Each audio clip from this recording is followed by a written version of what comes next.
আসসালামু আলাইকুম সবাইকে। বন্ধুরা, এই মুহূর্তে আমরা হাতে দেখতে পাচ্ছেন একটি মোবাইল এবং মোবাইলের উপরে একটি ছোট্ট টেক্সট রয়েছে। তো এখন আমি মোবাইলটিকে যেদিকে নিয়ে যাচ্ছি সেই সাথে সাথে কিন্তু টেক্সটটিও ঠিক সেদিকে যাচ্ছে। আর এটাকে বলা হয় ট্র্যাকিং টেক্সট। তো আজকের ভিডিওতে আমি আপনাদের দেখাবো কিভাবে আপনারাও মোবাইল দিয়ে আপনাদের নিজেদের ভিডিওর মধ্যে ট্র্যাকিং টেক্সট ব্যবহার করতে পারেন। তাহলে চলুন আজকের ভিডিওটি শুরু করা যাক। বন্ধুরা, ওয়েলকাম ব্যাক। ভিডিওর মধ্যে ট্র্যাকিং টেক্সট ব্যবহার করার জন্য আমরা যে অ্যাপ্লিকেশনটি ইউজ করব সেটার নাম হচ্ছে ক্যাপকাট। এই অ্যাপ্লিকেশনটি আপনারা প্লে স্টোর থেকে ডাউনলোড করে নেবেন। তো এখন আমরা অ্যাপ্লিকেশনটি ওপেন করে নিই।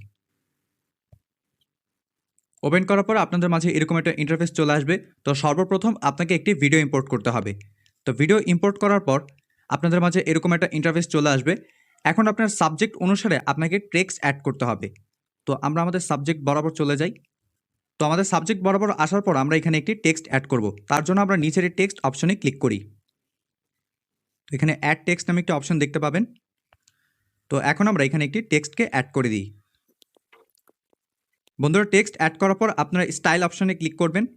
তো এখানে আপনারা চাইলে ফন্ট চেঞ্জ করতে পারবেন আপনার পছন্দ মতো। আর এরপর এখানে স্টাইলে আপনি ক্লিক করলে আপনি যে কোনো কালার অ্যাড করতে পারবেন, ক্যানভাস অ্যাড করতে পারবেন, শ্যাডো, আপনার যেরকম ইচ্ছা আপনি সেরকমভাবে আপনার টেক্সটটাকে এডিট করে নিতে পারবেন। তো এটা কালারটাকে আমরা কালো করে দিই। এটাকে আমরা একটু ছোট করে নিই। সো টেক্সট লেখার পর এখন আমরা এখানে বাবল অপশনে চলে আসব। এখানে আসার পর আপনার অনেকগুলো টেক্সটের স্টাইল দেখতে পারবেন। আপনার যেটা পছন্দ সেটাই আপনার ভিডিওর মধ্যে আপনি ব্যবহার করতে পারেন। তো এখানে আমি এই স্টাইলটাকে সিলেক্ট করে নিলাম। তো এটা সিলেক্ট করার পর এটা এই পাশে হয়ে আছে, তো এটাকে আমি রোটেট করে দিব। রোটেট করার জন্য এখানে এই অপশনটাতে ক্লিক করব। তো দেখতে পাচ্ছেন আমাদের এই টেক্সটের স্টাইলটা কিন্তু রোটেট হয়ে গিয়েছে। তো এটা আমি আমার মোবাইলের উপরে রেখে দিব। দেওয়ার পর এটাকে আমরা ওকে করে দিব। তো এখন আপনারা এই পাশে একটু স্ক্রল করলে ট্র্যাকিং নামে একটি অপশন দেখতে পাবেন।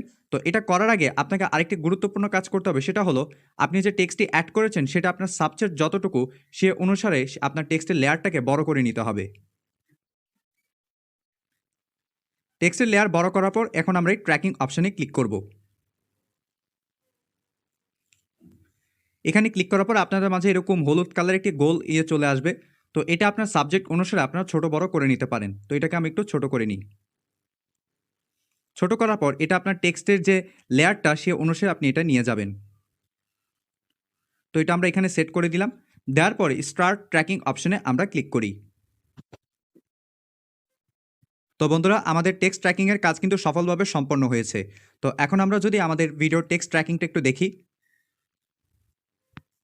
দেখতে পাচ্ছেন আমাদের টেক্সটটা কিন্তু মোবাইলের সাথে সাথে এইভাবে যাচ্ছে। তো আশা করি আপনারা বুঝতে পেরেছেন কিভাবে আপনার ভিডিওর মধ্যে ট্র্যাকিং টেক্সট আপনারা ব্যবহার করতে পারেন। তো বন্ধুরা, আশা করি আপনাদের বোঝাতে পেরেছি কিভাবে মোবাইল দিয়ে আপনারা আপনাদের ভিডিওর মধ্যে ট্র্যাকিং টেক্সট ব্যবহার করতে পারেন। তো আজকের ভিডিওটি এ পর্যন্তই। ভিডিওটি ভালো লাগলে অবশ্যই একটি লাইক দিবেন এবং ইউটিউব টিপস এন্ড ট্রিক্স এবং ভিডিও মেকিং সম্পর্কে আরো এরকম ভিডিও পেতে আমাদের চ্যানেলটিকে সাবস্ক্রাইব করে রাখার অনুরোধ রইল। দেখা হবে পরের কোনো ভিডিওতে। ততক্ষণ সবাই ভালো থাকবেন। আসসালামু আলাইকুম।